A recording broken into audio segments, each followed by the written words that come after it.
ओम शांति। अजय जी मुरली जी तारीख है 6/6/2021। अज अव्यक्त बाप दादा जो रिवाइज कोर्स 14/1/1988। अज मुरली जो टॉपिक आहे उदासी अचण जो कारण आहे नंढी मोटी अवज्ञाएं। अज बेहद जो वॾे जो वॾो बाप ऊच ते ऊच ठाहिण वारो बाप पंहिंजी चारों ओर जे ॿारनि में मां विशेष आज्ञाकारी ॿारनि खे ॾिसनि था। आज्ञाकारी ॿार त सभी पंहिंजे पाण खे समझदा आहिनि, लेकिन नंबरवार कोई सदा आज्ञाकारी आहे, कोई आज्ञाकारी आहे, सदा न आहे। आज्ञाकारी जी लिस्ट में सभी ॿार अची वेंदा आहिनि, लेकिन अंतर ज़रूर आहे न। आज्ञा ॾियण वारो बाप सभिनि ॿारनि खे हिकु ई समय ते हिकु ई आज्ञा ॾींदो आहे। अलॻि अलॻि भिन्न भिन्न आज्ञा बि न ॾींदा आहिनि। पोइ बि नंबरवार छो आहिनि? छो जी सदा हर संकल्प हर कर्म कंदी बाप जी आज्ञा खे बाप जी आज्ञा जो सहज स्मृति स्वरूप ठाहींदा आहिनि। उहे स्वतः ई हर संकल्प बोल ऐं कर्म में आज्ञा प्रमाण हलंदा रहंदा आहिनि। जो स्मृति स्वरूप न हूंदा आहिनि उन्हनि खे बार बार स्मृति लाइणी पवंदी आहे। कॾहिं स्मृति जे कारण आज्ञाकारी ठही हलंदा आहिनि, कॾहिं हलण खां पोइ आज्ञा यादि ईंदी अथनि। छो जी आज्ञा जा स्मृति स्वरूप न आहे न, त श्रेष्ठ कर्म जो प्रत्यक्ष फल मिलंदो आहे। जो भी वो प्रत्यक्ष फल जी अनुभूति न हुजण जे कारण कर्म खां पोइ यादि ईंदो आहे कि ये रिज़ल्ट शो थी, छो जी मां बाबा जी उहा आज्ञा खे पालन न कयो। कर्म खां पोइ चेक कंदा आहिनि त सम्झंदा आहियूं जो जीअं बाप जी आज्ञा हुई हुन प्रमाण न हलण जे कारण जो प्रत्यक्ष फल अनुभव थियणो खपे उहो न थियो। हिन खे चइबो आहे आज्ञा जी स्मृति स्वरूप न थियणु। लेकिन कर्म जो फल खे ॾिसी करे स्मृति आई न, पहिरियों न आई। कर्म करण खां पहिरियों स्मृति न आई कि असांखे हिन ॻाल्हि जे लाइ बाबा जी छा आज्ञा आहे। कर्म करे छॾियो, पोइ हुनजो जेको बि फल निकितो हुन खां पोइ यादि आयो कि बाबा असांखे हीअं चयो हुई, असां हीअं न कयोसीं, हिन करे कमु ठीकु न थियो। तो नंबर 1 आहिनि सहज स्वतः स्मृति स्वरूप आज्ञाकारी। ॿियो नंबर आहिनि कॾहिं स्मृति सां कर्म करण वारा, कॾहिं कर्म खां पोइ स्मृति में अचण वारा। टियों नंबर जी त ॻाल्हि ई न पुछो। 2 मालायूं आहिनि। पहिरियों नंढी माला हुई, पहिरियों वारनि जी माला नंढी हुई, ॿी वॾी हुई। टिनि जी त माला ई न आहे। हिन करे बाबा ॿिनि जी ई ॻाल्हि थो ॿुधाए। आज्ञाकारी नंबर 1 सदा अमृत वेले खां राति ताईं ॾींहं जी दिनचर्या जे हर कर्म में आज्ञा प्रमाण हलण जे कारण हर कर्म में महिनत न अनुभव कंदा आहिनि। लेकिन आज्ञाकारी ठहिण जो विशेष फल बाप जी आशीर्वाद जी अनुभूति थींदी आहे। छो जी आज्ञाकारी ॿारनि जे मथां हर क़दम में बाप दादा जी दिल जी दुआयूं गॾु हूंदियूं आहिनि। हिन करे उहो कहिड़े बि कम में महिनत न अनुभव कंदा आहिनि। हिन करे दिल जी दुआउनि जे कारण हर कर्म फलदायी हूंदो अथनि। छो जी कर्म बीज ऐं बीज सां जो प्राप्ति हूंदी आहे उहो आहे फल। त नंबर 1 आज्ञाकारी आत्मा जो हर कर्म रूपी बीज शक्तिशाली हुजण जे कारण हर कर्म जो फल अर्थात संतुष्टता सफलता प्राप्त थींदी आहे। संतुष्टता पंहिंजे आप ई संतुष्टता पंहिंजे पाण सां बि थींदी आहे ऐं कर्म जी रिज़ल्ट सां बि थींदी आहे। ऐं अन्य आत्माउनि जे संबंध संपर्क में बि हूंदा आहियूं, उहे बि संतुष्ट थींदा आहिनि। नंबर 1 आज्ञाकारी आत्मा में 3 प्रकार जी संतुष्टता स्वतः सदा अनुभव हूंदी है। कई बार पंहिंजे कर्म सां स्वयं संतुष्ट हूंदा आहिनि, कि मां ॾाढो सुठो विधि पूर्वक कर्म कयो, लेकिन काथे सफलता रूपी फल जेतिरो स्वयं समझदा आहियूं ओतिरो ॾेखारे में न ॾींदो आहे। काथे पोइ स्वयं भी संतुष्ट, फल में भी संतुष्ट, लेकिन संबंध संपर्क में संतुष्टता न थींदी आहे। त नंबर 1 आज्ञाकारी न थी आहे न। नंबर 1 आज्ञाकारी टिनिनि ॻाल्हियुनि में संतुष्ट अनुभव कंदो।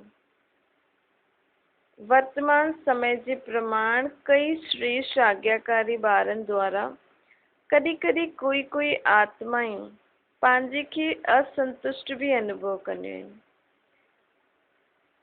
पाण सोचता आहियूं ईअं त न आहे, ईअं त कोई भी न आहे जंहिंसां सभी संतुष्ट हुजनि। कोई न कोई असंतुष्टता थी ही वेंदी आहे, लेकिन उहो कारण थींदो आहे। पंहिंजे कारण खे न ॼाणण जे कारण मिसअंडरस्टैंडिंग करे छॾंदा आहियूं। ॿी ॻाल्हि आहे पंहिंजी बुद्धि प्रमाण वॾनि सां चाहना, इच्छा ज़्यादा रखंदा आहियूं, ऐं उहा इच्छा जॾहिं पूरी न थींदी आहे त असंतुष्टता थींदी आहे। टी ॻाल्हि आहे कई आत्माउनि जो पिछला स्वभाव संस्कार ऐं हिसाब किताब जे कारण भी जो संतुष्टता हुजणी खपे उहा न थींदी आहे। हिन कारण नंबर 1 आज्ञाकारी आत्मा जो वह श्रेष्ठ आत्माउनि द्वारा संतुष्टता न मिलण जे कारण थींदी रहंदी आहे, लेकिन पंहिंजे कारण सां असंतुष्ट रहिजी वञे। हिन करे काथे काथे ॾेखारे में ॾींदो आहे कि हर हिक खां कोई न कोई असंतुष्ट ज़रूर रहंदो आहे, लेकिन बाबा चए थो जेको लॉ आहे हुन प्रमाण त न रहणो खपे, लेकिन पंहिंजे स्वयं जे कारण ईअं ॾेखारे में ॾींदो। लेकिन हुन में भी मेजॉरिटी 95% जा करीब संतुष्ट हूंदा आहिनि, 5% असंतुष्ट ॾेखारे में ॾींदा आहिनि। त नंबर 1 आज्ञाकारी ॿार मेजॉरिटी टिनिनि ही रूपनि सां संतुष्ट अनुभव कंदा आहिनि कि मां जो भी कमु कयो उहो ठीकु कयो।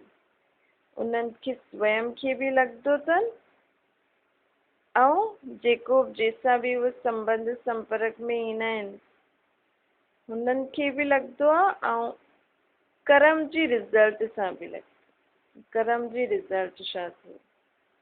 त बाबा अॼु पाण खे ॿुधाइनि था कि जो नंबर 1 आज्ञाकारी ॿार आहिनि उहे टिनिनि रूपनि सां संतुष्टता अनुभव कंदा ऐं सदा आज्ञा प्रमाण श्रेष्ठ कर्म हुजण जे कारण हर कर्म करण खां पोइ संतुष्ट हुजण कारण कर्म बार बार बुद्धि खे मन खे विचलित न कंदो आहे कि ठीकु कयो व न कयो। सेकेंड नंबर वारनि खे कमु करण खां पोइ बार बार मन में संकल्प हलंदो आहे कि पतो न ठीकु कयो व न कयो, जंहिंखे तव्हां ॿार पंहिंजी भाषा में चईंदा आहियो मन खाईंदो आहे कि ठीकु न कयो। नंबर 1 आज्ञाकारी आत्मा जो कॾहिं भी मन न खाईंदो। आज्ञा प्रमाण हलण जे कारण सदा हल्का रहंदा, छो जे कर्म जे बंधन खां बोझ खां निकिरी आहे न। पहिरियों भी ॿुधायो हुयो कि हिकु आहे कर्म जो संबंध में अचणु, ॿियो आहे कर्म जे बंधन वश कर्म करणु।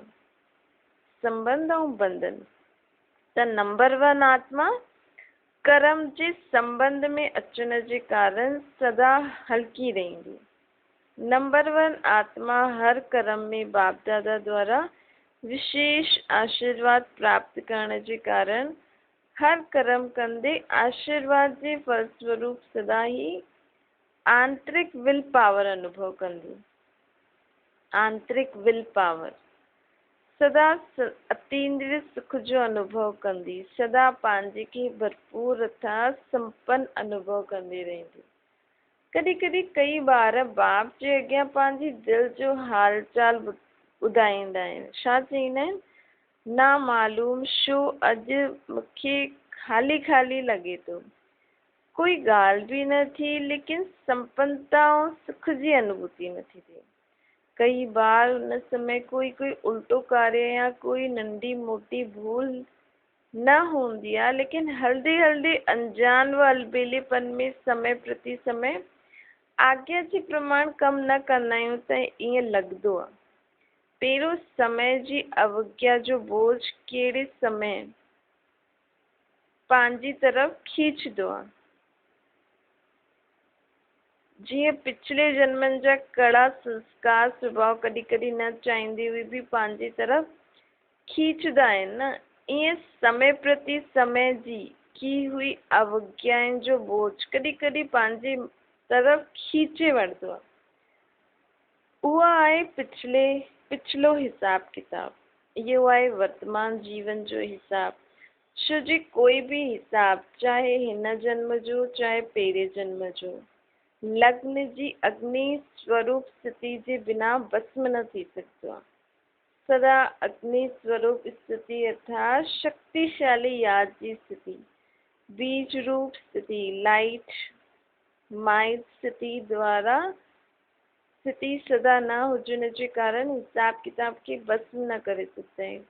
इन करे रहियल उहो हिसाब बि पंहिंजी तरफ़ खींचदो आहे कि अॼु असांखे ईअं छो थो लॻे।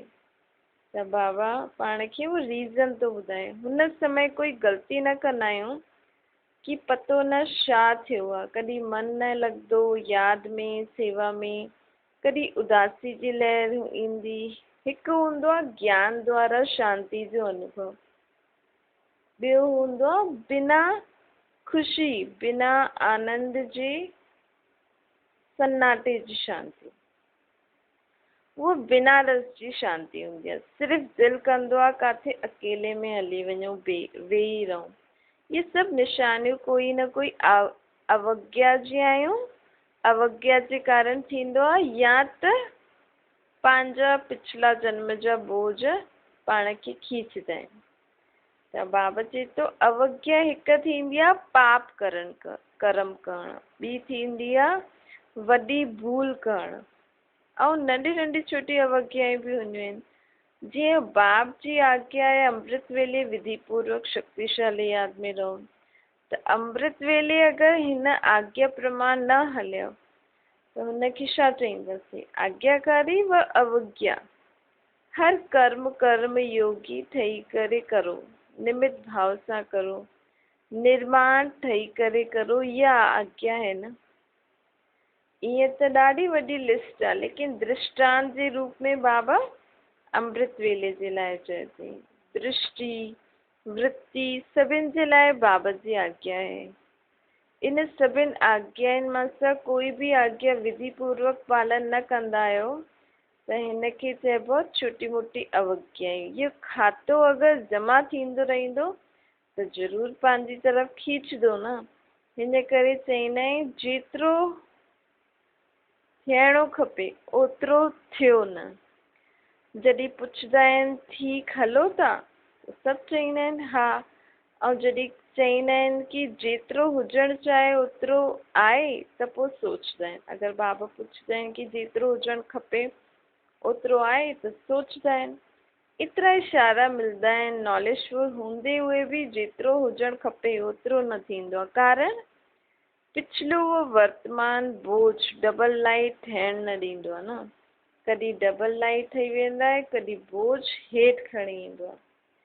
सदा अतीन्द्रिय सुख व ख़ुशी, समय ख़ुशी संपन्न शांत स्थिति अनुभव न थींदी आहे। बाप दादा जो आज्ञाकारी ठहिण जी विशेष आशीर्वाद जी लिफ्ट जी प्राप्ति जी अनुभूति न थींदी आहे। हिन करे कहिड़े समय सहज थींदो आहे, कंहिं समय महिनत लॻंदी आहे।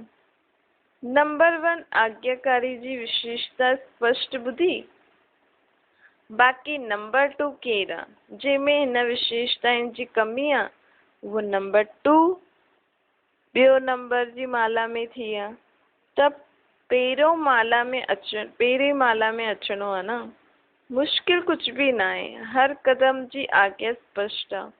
हुन ई प्रमाण हलणु सहज थियो या मुश्किल आहे। आज्ञा ही बाप जो कदम आहे, जेकी बाबा जी आज्ञा आहे, अर्थात पाण आज्ञा ते हलूं था, अर्थात बाप जे कदम ते कदम था रखी करे हलूं। त कदम ते कदम रखण त सहज आहे न। वैसे भी सच्ची सीताएं आहियो, सजनियूं आहियो न, त सजनियां त हर कदम ते कदम रखदियूं आहिनि न, ये विधि आहे न। त मुश्किल छा आहे? ॿारनि जे नाते सां बि ॾिसो, ॿार था जो बाप जे फुट स्टेप ते हलनि, जीअं बाप चए उअं ई करनि, बाप जो चइण ऐं ॿारनि जो करणु, इनखे नंबर 1 आज्ञाकारी ॿार चइबो आहे। त चेक करो, चेंज करो। अच्छा, चारों ओर जो सर्व आज्ञाकारी श्रेष्ठ आत्माउनि खे सदा बाप द्वारा प्राप्त थियल आशीर्वाद जी अनुभूति करण वारनि विशेष आत्माउनि खे सदा हर कदम में संतुष्टता, सफलता अनुभव करण वारी महान आत्माउनि खे सदा कदम ते कदम रखण वारी आज्ञाकारी ॿारनि खे बाप दादा जो यादि प्यार ऐं नमस्ते। पाटिल सां व्यक्त बाप दादा जी मधुर मुलाक़ात। सदा पंहिंजे खे रूहानी यात्रा समझदा आहियो, यात्रा कंदा आहियो या यादि रहंदो अथव? यात्रा कंदे छा यादि रहंदो अथव? जाते वञिणो आहे उहो ई यादि रहंदो अथव न। अगरि ॿियो कुझु यादि, अगरि ॿियो कोई ॻाल्हि यादि ईंदी त हुनखे भुलिजी वियासीं न। अगरि कोई देवी जी यात्रा ते वेंदा त जय माता चईंदा वेंदा आहियूं। अगरि कोई ॿियो कोई यादि अचे त सुठो न सम्झंदा आहियूं, हिक ॿिए खे बि यादि ॾियारंदा आहियूं। जय माता यादि करो, घर खे व ॿारनि खे यादि न करो, माता खे यादि करो। त रूहानी यात्रियुनि खे सदा छा यादि रहे? पंहिंजो घर परम धाम यादि रहे, हुते ई वञिणो आहे न। त पंहिंजो घर ऐं पंहिंजो राज्य स्वर्ग ॿई यादि रहनि। यादि रहंदा आहिनि या ॿियनि ॻाल्हियूं यादि रहंदियूं आहिनि? पुराणी दुनिया त यादि न रहंदी आहे न। हीअं न, हिते रहंदा हिते आहियूं, ईअं न हिते रहंदे हुए त यादि ईंदी आहे ऐं ॿाहिरि वियासीं त ख़तमु। रहंदे हुए बि न्यारो रहणो आहे, छो जी जेतिरो न्यारो रहंदो ओतिरो ई बाप जो प्यार, बाप खे प्यार करे सघंदो। त चेक करो, पुराणी दुनिया में रहंदे पुराणी दुनिया में फसी त न वेंदा आहियो? कमल पुष्प समान कीचड़ में रहंदा आहियो, लेकिन कीचड़ खां न्यारो। त सेवा जे लाइ रहणो पवंदो आहे न, मोह जे कारण आहे। त माताउनि जो मोह त न आहे? अगरि थोरो दोतरो पोतरो खे कुझु थियो पोइ मोह वेंदो आहे न। अगरि वो थोरो रोए त पंहिंजे मन में थोरो रोइण ईंदो अथव छा? छो जी जाते मोह हूंदो आहे त ॿिए जो दुख बि पंहिंजो दुख लॻंदो आहे। ईअं न हुनखे बुखार आहे त तव्हांजे बि मन में बुखार अची वञे, मोह खींचदो आहे न। पेपर त ईंदा न, कॾहिं पोतरे खे बुखार ईंदो, कॾहिं दोतरे खे, कॾहिं धन जी समस्या ईंदी, कॾहिं पंहिंजी बीमारी जी समस्या ईंदी। इहो त थींदो ई, लेकिन सदा न्यारा रहो, मोह में न अचो। अहिड़ा निर्मोही ठहिया आहियो। माताउनि खे हूंदो आहे न संबंध में मोह, पांडव जो हूंदो आहे पैसे में मोह।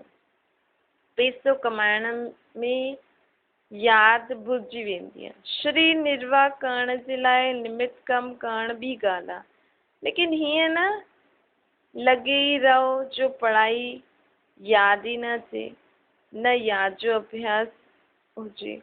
हुनखे चईंदा आहियूं मोह। मोह कंहिंखे चइबो आहे?